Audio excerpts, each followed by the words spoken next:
siervos esté con todos vosotros. Mis queridos todos, hace hoy 40 días estábamos celebrando, llenos de gozo, la fiesta de la Navidad, la fiesta del nacimiento del Señor.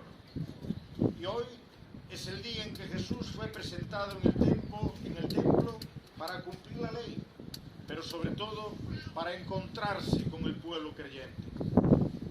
Impulsados aquel día por el Espíritu Santo, llegaron al templo de Jerusalén dos santos ancianos, Simeón y Ana.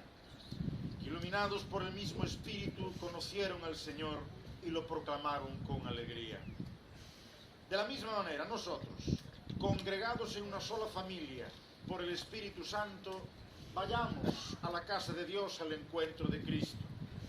Lo encontraremos y lo conoceremos en la fracción del pan hasta que vuelva revestido de gloria. Oremos.